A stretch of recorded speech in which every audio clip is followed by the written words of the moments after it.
Hello Yeah, and welcome yeah, to the Arsenal BiteSize Podcast. I think it went live a bit later, a bit of lag, but good to be back. We're here to preview the Leicester match tomorrow, but we will also pick up a little bit on the Man City loss and the dramatic Villa win. It's been a roller coaster of emotions since we last spoke, Clayton. I don't know about yeah, you, but obviously, we were quite doom and gloom come Wednesday, and then Saturday we were there together celebrating the win. So it was nice to watch that game with you. yeah. I feel like the last couple of weeks has diagnosed me with like bipolarness. It's been absolutely up and down. And yeah, obviously, we what was the last one we did of these? It was just before City, I think, right? So we've It not was spoken the it about. was the City preview, and I think there was an Everton review. Yeah, exactly. Okay, yeah. So we've not spoken about City. We've not spoken about Villa. But yeah, like you said, we were at the FPL meets watching the Arsenal Villa game last week. That was bloody ridiculous. So yeah, and I've got a ticket for tomorrow as well. So my last two away games have been defeat in the cup at City and defeat at Goodison. So we'll see if I'm the problem. But yeah, it's overall feeling is now very good. But 2 weeks ago it wasn't so good. So yeah, it's been a roller coaster couple of weeks, hasn't it? Yeah, we won't obviously go into the specific details of the two matches that we sadly missed for the reviews, but I think we can spend a few minutes just talking about how we felt and where we're Yeah. at, emotionally. Because I think after the Wednesday game, obviously it was quite frustrating. We were level on points. I know we had the game in hand, but we kind of dropped out at first for the first time in a long time. And I really wondered how the boys would react. We had the 12:30 early kickoff on the Saturday, traveling away. So there was definitely a lot of worries going into it. And when we went kind of one goal down, then had to come back, went two goals down, had to come back, it was really feeling nervy for me. And obviously, we were watching that game together, and I think I lost it a bit because at the end, when Emi Martinez scored the own goal in injury time, I just lost my shit. I You didn't know got some how to shit respond. for that, didn't you? Yeah. I had some Villa fans sending me screenshots of the league table because apparently I was being recorded. I didn't know at the time. I was just in the Oh, you moment and didn't I was know? celebrating. Yeah, I didn't know. I was Oh, it just looked like shouting you were at Emi just Martinez. deadpan at the camera. Yeah, so I was just facing the people in front of the projector shouting at them. And the next thing I know, this video pops up online of me shouting about Emi Martinez, enjoy your relegation battle. And I Yeah. was fuming as well. So a few Villa fans Modern got at me. society, be careful. You're always being recorded and you don't know. Oh man, but honestly, that just since that day till now, obviously that was Saturday, we're on Friday now. I have been on the clouds this whole time, Clayton. I'm just so happy. Yeah. Just so happy. And I know obviously we just had the Europa draw as well. So I Yeah, don't know if you want to Sporting maybe Lisbon, touch right? on that. Yeah. Yeah, Yeah, I so mean, Sporting, that's quite interesting one. I think it's one of the better teams we could have been drawn in the last 16. yeah, like uh, every That team better looks for like us, I it. mean, by the way.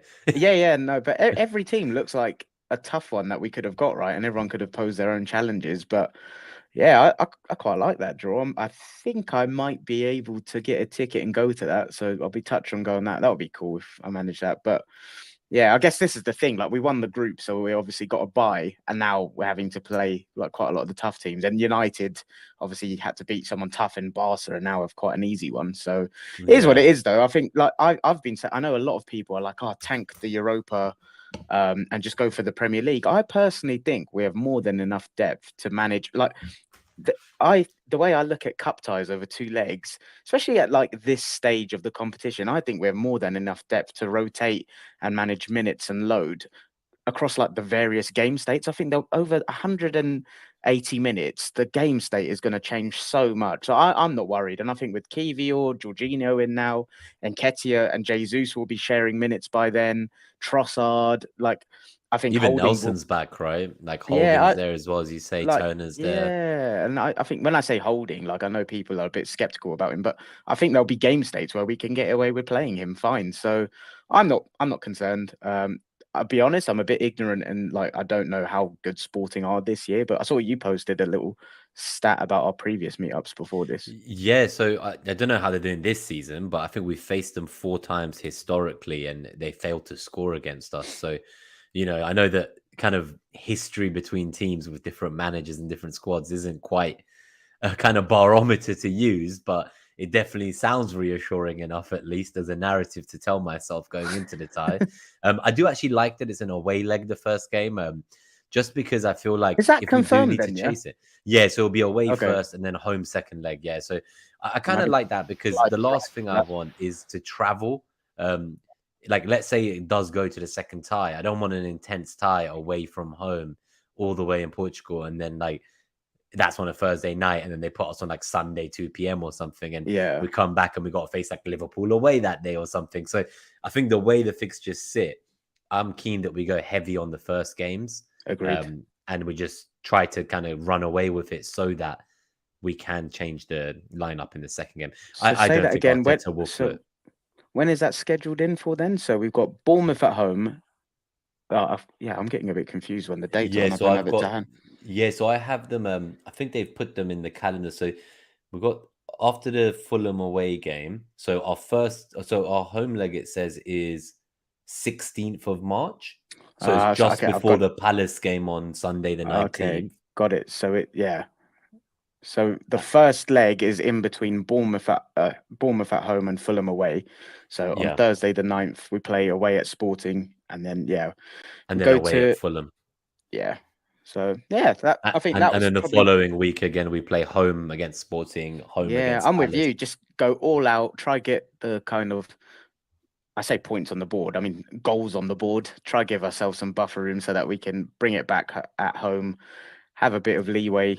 Potentially, hopefully, Jesus will be reintegrated by then. Minutes off the bench, I'm happy with that draw. And I think it falls quite nicely in the calendar for us as well with who we've got either side. Famous Yeah, it last could words. be worse, right? I'm just looking if we did happen to go further. I'm just checking if those are in the diary at all yet. So if we got to the quarterfinals, it would be Thursday, the 13th of April, before we play West Ham away on Sunday, the 16th. And then Right. it would be 20th of April. We're currently due to play Southampton on Friday, the 21st, the day after. So I imagine that fixture will be pushed to the Sunday, the 23rd as well. Yeah, I've seen that. It's like if we... go on. So I was gonna say, yeah, I guess they've kind of put fixtures in for teams in Europe in the Prem when they could have just put it on the Sunday originally. But I've seen why they haven't, because this looks like a mess. So we have Friday is meant to be Arsenal Southampton, Wednesday is meant to be Man City at the Etihad, and then the following Saturday is Arsenal home against Chelsea. So if we do get to the quarterfinals, I don't know what impact that has on those three ties, but I'm pretty sure it's going to be a bit of a congestion if we get quarterfinals is when it's going to get tough. Yeah, the Southampton one, if we get to the quarterfinals, is definitely moving to Sunday. It's like 6:30 or 7:30 or something. So and then Wednesday City, that Saturday schedule, Chelsea. So I mean, not that we're getting carried away talking about the quarterfinal already, but Liverpool away, Europa game, West Ham away, Southampton, another Europa, Man City away, Europa, Chelsea. Like that's tough, but. And then we enter into May, yeah. So I think April's going to be difficult if we get past the last. Let's deal with Sporting Lisbon first, and then let's take it from there, I think. Sounds good. All right, let's go to the Leicester game, unless there's anything you want to say just about where you're at after the last two games. Yeah, sure. I think similar to you, to be honest. Like, I'm not going to lie. So that fortnight, that span from City in the Cup, it was then Everton away. City in the Cup, I at the time did not give a shit about. Like, I think the words I used was it was the perfect way to go out. Like, we rotated 5-6 players, played their strongest 9 or 10, gave a great account of ourselves, went out in style, which is all I wanted, to be honest. At the time, didn't care. It was then followed by like Everton away in the league, right? Which I feel like I've missed a game in there somewhere. But yeah, Everton away in the league, we lost. It was then Brentford at home, we dropped points. City at home in the league, we lost. And it just felt like a slow knife in my gut those 2 weeks. Like, it went from not caring about the City game in the Cup to slowly just feeling so deflated. Like the end of that City game at home in the league, I was genuinely like really down. And like, it wasn't like, oh, doom and gloom. I think the league is over. But in that moment, I felt like really, really, really down. That's all I can say. I felt like I couldn't wake up the next morning, couldn't get out of bed. And just to clarify, that's not the reason we bottled going live on pods and stuff. It's just we had a mental couple of weeks in like personal life and work and stuff. But yeah, my feelings then were disastrous, to be honest. And yeah, I didn't think it was over because I still maintain I think City will continue to drop points. And even after that game where they beat us, I didn't think they'd go on this 9-10 game winning rampage run. And then obviously get to the Villa game, and I'm just copying what you said. We went 1 down, equalized. 2-1 down, equalised, and you felt every emotion there was to feel, right? And then come the end of it, obviously we were together, fucking buzzing, and not even thinking of City, because I thought, oh, it's Forest. Yeah, I didn't even consider the next game. Yeah, I just thought Forest were without 2 centre backs. I was like, oh, it's going to be routine, and then it's fucking hell, 86th minute or something. Yeah. Chris Wood subs on and bags a goal. And then I'm back to, all right, yeah, it's back in business now. So I think the one thing I'm trying to do, which I got very guilty of, I started looking at games and blocks. I just need to stop doing that now. And just look at one game at a time again. One game at a time, yeah. Do what Odegaard and Arteta have been doing, yeah. Don't let What have they said? As in, they've constantly said that they're not worried about May. They're not thinking about May. They're not worried about the of it. They're just going individual opponent at a time. And I think, you play football, so you'll know this, right? Like, if you lose a match and you're with your mates, you're playing a match, let's say Sunday League, 5-a-side, whatever, you're not going to carry that burden with you into the next game if you feel you still played well. It's only if you feel you played badly, then you're like, oh shit, we played really bad. But some of these games where we drop points, we did well for big spells of them, especially against City in the first half, there was times where Brentford, they probably felt robbed, as they said, as Arteta said, with the VAR. So as a group of players, I don't think they were hurt emotionally as much as we as fans were, is what I'm saying. Yeah, agreed. I think we were more doom and gloom, and the players were probably all together and they were like, no, this is fine. We did well today. We'll fix it next game. Here's some things we can do. And it's because as fans, it's normal, right? As fans, we're more emotional than the players. That's the difference. And I think it's quite normal to have those emotions. But yeah, you're absolutely right. I don't think the players would have been anywhere near as distraught as the fan base and stuff. Definitely. Let's go to the Leicester game then. But before that, just a quick couple shout outs. So thank you to everyone who's tuned in live. Quick shout out to Colin Russell. Yeah, so good to be back, and nice lunchtime Friday special. Good to see you, Colin. Delia, thank you for tuning in and for the lovely bakes at the last meet. I missed William. That. Yeah. You came. You left before. Oh, you missed out, man. They were Valentine's Day treats. They were very good with cake pops, some of them. So they were very nice. Yeah, you missed out, man. Next time. So William as well is saying that Leicester away is one of his favorite games. So I'm sure we'll talk a bit about that. Yeah, I'm excited. I've heard they've got it's just one long concourse, and that obviously there's no upper or lower tier. So it's the first time I'm going in the away end at Leicester. I've been there for a home game before. So yeah, I'm pretty excited for that. Yeah, definitely. Cool. So let's we'll shout out anyone else that comes in the live chat as we go. But let's get started with our predicted lineup. So for the podcast listeners, we've gone with Ramsdale in goal, Zinchenko left back, Gabriel Saliba centre back, Xhaka and Odegaard in the middle, and Ketia and Saka up top. So we've got 3 question marks. Question mark FC. So can I just say why I put the question marks, and then I want to kind of run it by you. So have you seen the news on Partey? He's barely been training, but should be available for selection. It'll be last minute to see whether he's... Yeah, it's quite promising news. Yeah, so that's one thing why I wanted to have a conversation around the number 6 role. Martinelli, Trossard, I've got a feeling, just knowing each other, that we'll be aligned on that, but I thought that's a conversation. And then at right back, I hadn't thought of this at all. And to be honest, I hadn't really thought of our lineup much this week because I've been quite busy and stuff. But someone on Twitter, FPL_luck, made a good point. He was like, do you see a situation where Tomiyasu comes in because of Harvey Barnes' threat and 1v1 defending and stuff? And I hadn't considered that, and I do think it's a conversation worth having. So, yeah, I'll just throw it out at you. What do you think? Yeah. No, I definitely think let's start with the right back then in that case, and then we'll work backwards from there. We'll get to number 6 at the end because I think that's another interesting conversation, and Jorginho deserves some comments, which he missed because we didn't review the last game. Yeah. Okay, so because I feel like there's going to be more conversations on the 6 and the right back, should we go left wing? Fine, actually, left wing, I think that's we probably both agree, but I'm pretty confident Martinelli starts here. I feel like Leicester's the kind of team that isn't going to necessarily park the bus. And although they've been much better from an attacking point of view recently, that should allow us to hit them on the counters and transition. Yeah. So I do think that Martinelli, especially after coming on, you could see how much that goal meant for him. And like when Vieira kind of assisted him. Like obviously we've come out with the interview recently. When he arrived, he was still settling into the new country, and Cedric, Martinelli, Jesus, all these guys were speaking to him in Portuguese, and they made it feel at home. And I think you always see there's been a bromance between Martinelli and Vieira. 100%, yeah. So it's just really nice to see like Vieira looking for his boy, getting him the ball. Like bloody Vieira was celebrating before Martinelli was. I think they all were. And Martinelli's one cracked me up because he did it, and then I think he like panicked a little bit. He did it for in like case he wasn't going to score or something. Yeah, another Ross Barkley. But so I definitely think he's going to start. I don't see a world in which like Trossard is great, and that is I love having that option, but I do just think that this game is one that does suit Martinelli, and agreed. I reckon the manager will want to reward that result. Also, it's a good problem for Arteta to have, right? 100%. When Trossard came on as a sub recently, he scored. When Martinelli came on as a sub, he scored. Like that's what we need. We need difference makers off the bench. So yeah, it's a great position to be in.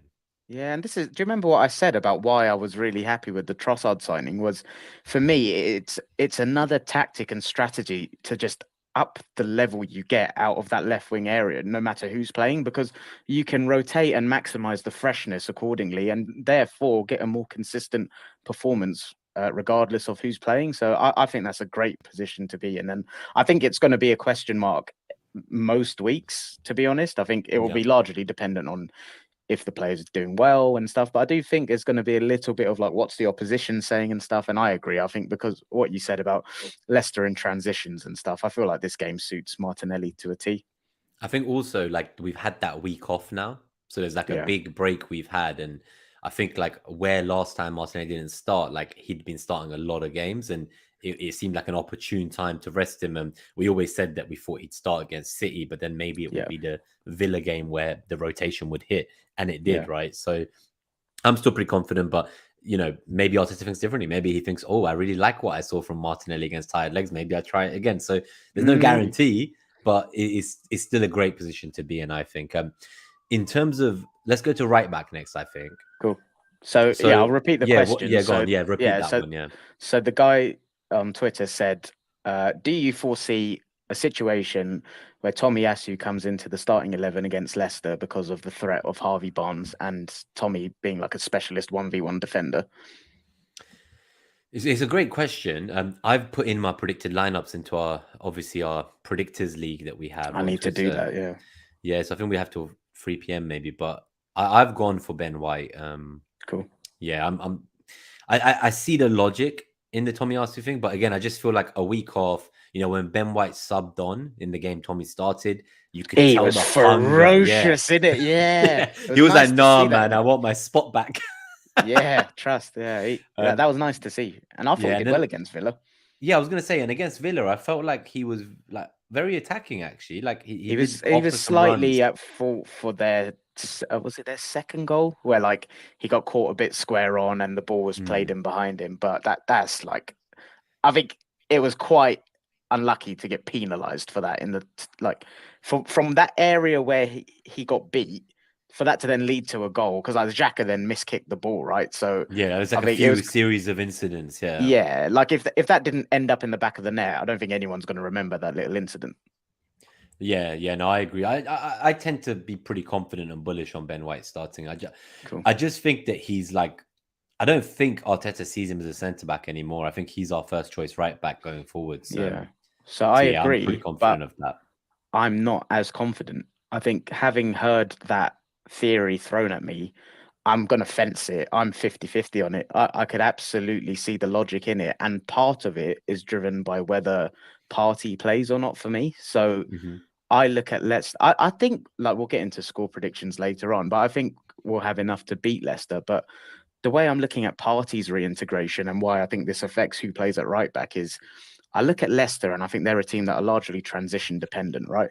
And while I think Jorginho has been absolutely fantastic, the bit of his game that worries me is transitions and stuff. And he's very good at proactively reading the game, interceptions and stuff. But when Leicester turn a game into a basketball match, I think the midfield is a little bit of a worry for me. And that's why I see. And then, the next point, Everton is obviously a physical midfield, right? So I think he's going to look to have Partey back for Everton, but I do worry a little bit about Jorginho against Leicester. And so as a result, I think if it is Jorginho tomorrow, I think there may be a situation where he does go Tomiyasu just to kind of help nullify because of the transitions lack and of stuff. Partey. Yeah, I think so. And then I think, but I don't disagree with what you're saying. Like Ben White is absolutely first choice. I just think there's some like nuances tactical where, tweaks. Yeah, yeah, based I on the think there's, opposition. yeah, and like personnel available in other zones for us. So I could definitely see, sorry, gibberish there. I could definitely see a situation tomorrow where it's Jorginho and Tomiyasu or Partey and White in terms of pairings, if that makes sense. So if Partey was straight back in, that's where you would then maybe see White start. But I if think he's so, not, yeah. and I think he won't be straight back in, I have a feeling he's going to use Jorginho to, because we know he likes to reward good performances, and Yeah, like Jorginho, obviously, like he basically created that comeback, exactly. and he did very Also, well throughout the game. you touched on Martinez, but we have to do it now. What a fucking helmet, man. Did you I see love the that it was him. interview afterwards with Unai Emery saying that Yeah, he was they fuming, asked isn't him, they're like, did you tell him he can go up? And he's like, no, he? like No, he shouldn't do he'll that. remember this for his career. Yeah, for his career, that was the best line. He's clearly not happy with him. It might have something to do with in the last couple of weeks, Martinez has been talking about how he wants to play in the Champions League, and Yeah, I assume that looking at Villa's position, that's not where he means. So I have a feeling he might not be there next year, but fair play to him for scoring an own goal, going up to be the hero and get the I know. equalizer, and then conceding another. Like I just love What to a see it. I helmet. love to see it. He always wants to be the main character, Tony. But anyway, I feel like we're going to share this segment with FPL Twitter because of the predicted lineup. So let's not like piss any Villa fans off. Let's talk about that later on. Yeah, I've already pissed them off enough of my video. I just wanted to pull up this as well. So just because Colin mentions it as well, the joy of seeing Emmy trying to sprint back to his goal and giving up when he saw Martinelli was clear was amazing. I need to rewatch that because I saw him trying to run back, I but saw I that. didn't Yeah. realize he stops because I was so focused on watching the Vieira Martinelli part of it. I didn't get to see that, but yeah, no, let's talk about six then. So yeah, I do Yep. think that Partey won't start just because I think he will be Yeah. very important for that Everton game. As you say, they're strong, Agree. physical midfield, and I just don't see the point in kind of rushing him back when Jorginho has slot in and actually maybe proven quite a few Arsenal fans wrong in their doubts in him, because I know what you've said before as well, which is quite accurate, which is we're worried that against teams that are quite fast, that they might be able to bypass him. But he's not like alone in the system we play. We've got the inverted right back and left back that come in and protect him, and he's got extra players. There's less space for him to cover. And I think you said this about Xhaka and the Emery, where you'd find him in huge amounts of space, just trying to run back to that goal. doesn't And exist in that's our not going to structure. happen in this system. No. Exactly. So I think I'm more confident of Jorginho based on the system we play. So I'm pretty confident he starts, but then that makes me think maybe you're right that maybe I should be less confident of White's start because that's No, I don't know. Like, comes in. So for what it's worth, I'm not like, I think most of my decision making on Arsenal is like 80-90% confident, but I'm 50-50 on that right back. So it's very fence sitting, unfortunately, but I would not be surprised if I saw the lineup tomorrow and Tomiyasu's in there. But I'm with you. I think Jorginho absolutely gets the nod tomorrow because, yeah, he slotted in so well. I think he deserves it. And then I think reintegrate Partey at a home game against Everton. And then it'll be interesting to see who he goes with. Like, this is way looking ahead, but Bournemouth at home. I could foresee a circumstance where he starts Jorginho there and gives Partey a breather. Yeah, he might now trust him enough to give Partey, protect him even more. Like he was already quite protected that he didn't really play cup games, but maybe by having Jorginho instead of Lokonga, maybe he feels confident enough to even do some of those league rotations with Partey and keep him for the big games, because God knows we need that. But so William's question, I'm just going to take it now because it's related to the lineup. So before we look at the predicted lineup for Leicester, I just thought we might as well cover this while we're here. I know Xhaka isn't a question mark this week, but he obviously asked, do you see a world where Xhaka could become a question mark soon? For me, definitely. I don't know about you, but I think Arteta's, well, definitely as long as Jesus isn't around, because I think you're seeing it. He's slowly getting Vieira on in that left 8 role. We saw it against Wolves. I always use that as like the example when Xhaka went off. Odegaard, Vieira were the 2 8s, and Vieira was quite key in both goals, if I recall correctly. And I think his long-term plan is to have that as like the 2 mobile 8s. But when Jesus is back, I think that left-hand side dynamic of Jesus, Martinelli, Xhaka was working so well that I think we'll see that dynamic returning to the free-flowing self that it was. But I could see a situation, against Bournemouth where he does go for like Vieira and Odegaard as the 2 8s, or like games against, with respect, lower league opposition where you think we'll have a lot of the ball. There'll be the deep blocks, less physicality required. I could see that. So I'm going to say yes. I think that will become a question mark personally. What about you?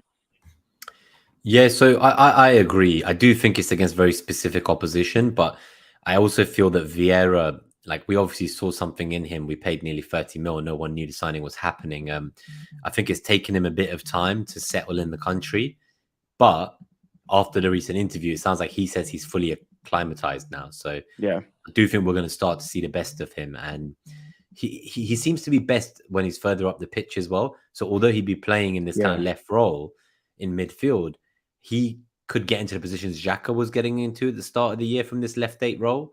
And I reckon Vieira can do more from there in terms of creating chances. I do think he's got a wicked delivery and stuff. So do you think just one... not on that free kick we saw at the end of the other game. And I've seen a couple. Like I don't doubt. Like he has got the ability to unlock defenses and like have great final balls. But a couple of them have been so sloppy. But I don't know if that's just the case of he's having a handful of minutes. Like you need rhythm to be able to be executing. I think.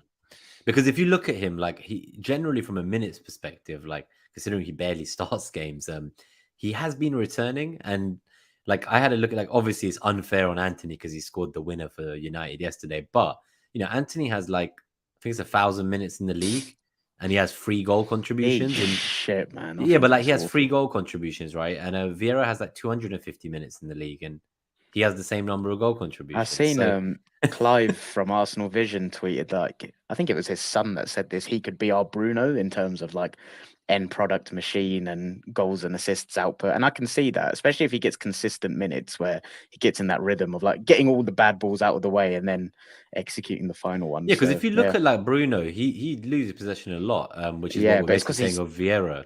But it's because you take those risks, right? Yeah. I remember Sanchez in his prime for us. There was games where he was breaking records each week for like 50 misplaced losses of possession in one half, and like because they're always trying to do something that was like high risk, high reward passing and trying to cut through the opponent. And a lot of the time it doesn't cut through, right? But if you're not attempting those things, when are you going to get through the deep block? Yeah, so true. And I just saw your message as well, so that's amazing news. So thank you for whoever just subscribed. We've hit 150 subscribers, which is a great milestone to celebrate on this Friday. Thank you very much, everyone. So let's go to the Leicester lineup versus the Man United match last week. So they had Ward in goal, Castagna, Sutar, Faze, Christensen, Dewsbury Hall, Mendy, Tete, Madison, Barnes, and Iheanacho. Now, Iheanacho, like I think he has like the best Premier League like goals to minutes ratio in history of Premier League or something like. And it's not a short number of games or goals he's got. Like I still don't comprehend how he doesn't start more under Leicester, under Rodgers over the last few years. Like it's like no matter when he starts, he bags. Do you remember that? Yeah, like how has this happened? Like why is a guy who can score not playing? FPL where like everyone had him. He just went on the most disgusting run. I think it may have been last season or season before. And it was like around game week 28, 29, 30. I remember because I wildcarded him in. And he just went on this ridiculous run. And that was the moment where like you got to the end of the season. And I think everyone was looking at the start of next season. Like, yeah, he's going to be Leicester's number 9. Vardy's going to be phased out. And it's just not really happened. But it looks like now, last couple of weeks, he's got that place down on lock, hasn't he? He does. I think one of the theories I read was that he's really suited to a 2-striker system where there's another striker as well and they can hold up together. And if you look at like Leicester's cup games where Iheanacho does start most of the time, they do generally play a front 2 in their cup games, and he scores in all the cup games too. So I think in this formation where he is the lone striker, I just think Rodgers just didn't trust him or didn't want him as the lone striker. I still find it baffling, but maybe he's finally like unlocked him to play on his own up top. But it's not great timing for us to meet them just as he's started to, bag in the goals again. Madison's No. back on the returns. Barnes is Well, back in. Like Madison's everyone's, an oh, he's Madison's a a doubt, risk, right? isn't he? Yeah. Oh, Yeah. yeah. He's a late doubt. That could be game changing for us if he's out. Yeah, big time. I mean, this is probably more suitable for the score prediction. I mean, to be honest, I've got nothing like tactical insight wise to add other than I think Leicester have the ability to really hurt us in transition, and I think they'll cause enough problems for us defensively. But I think the flip side of that is I think we will have more than enough to kind of carve them in areas and create enough chances ourselves. The one thing I find interesting though is like, did you see their Man United game? They created really, really good chances. They I could think have, the should have scored a couple. scoreline kind of flatters it a bit.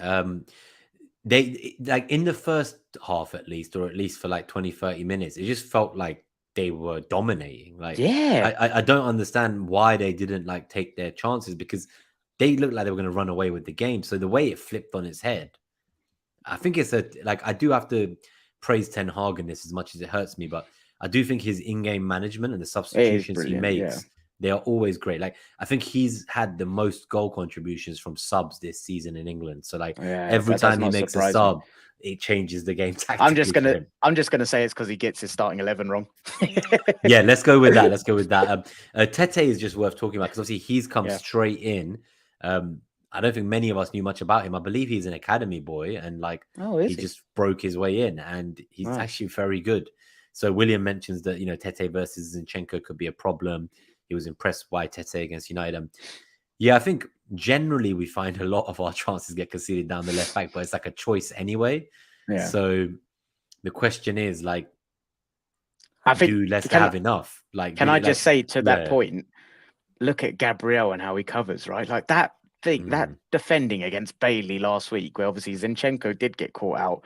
Bailey was just running, and you know what I'm talking about, right? Where the agility, where Bailey was going in, turned, and how he's big, how he stays grounded on the floor and strong enough to he's ridiculous recently, Gabriel, and I think so that's why we talk about high risk, high reward a lot, and I think we're able to do that, but because we've just got this beast in Gabriel that he covers so much space, and yeah, he's very good at defending, right? So I do worry about Tete versus Zinchenko, but what I'd say is in our system, I don't think wingers are really up 1v1 versus Zinchenko that much anyway. I think it's more you leave it to kind of have someone covering like that defensive half it's space. generally And then like you've the got vertical Gabriel. line, isn't it? It's like Gabriel or Saliba.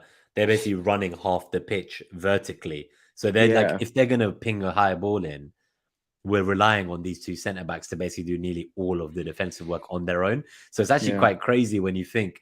I think the way I don't know if I guess it's Cruyff or Pep, but Pep evolved Cruyff's total football, but so it's maybe the same thing ultimately. But they talk about obviously the striker being the first defender and the goalkeeper being the first attacker. So it's like that is what this team is. Like Gabriel and Saliba are the first attacker alongside Ramsdale. And I know it's been frustrating watching us play out from the back in a lot of these games, including against City, trying to play our own style. And there's something we didn't get to talk about after the City game because we didn't do the review, obviously. I just want to put like, you can't enjoy all the great football we've been playing this season by playing out from the back and then criticize the boys for playing out from the back because it goes wrong. Like, it is a risky way of playing. But what team in the country goes to City and plays their own way? City had to change the way they play to face us. And, like in the first half, we were great and they changed the system. They moved Bernardo up a bit and we didn't react to that and it didn't quite work out for us. But at the end of the game, Grealish, these guys, they'll come out. They were like, we thought Arsenal were the better team today. Like no one, like this is what I mean. Like yesterday, my friend was talking about, United beat Barca and all this. And I saw them and they did great. They had a lot of character, but United were attacking Barca aggressively. Now, if United face us in the Europa, they're not going to be attacking us. They're not going to do that. They're going to park the bus. They're going to pay us respect and they're going to just try to counter because this is the team we've now become. I think people are so reactionary to individual results and don't see the monster team that we're building in front of them. That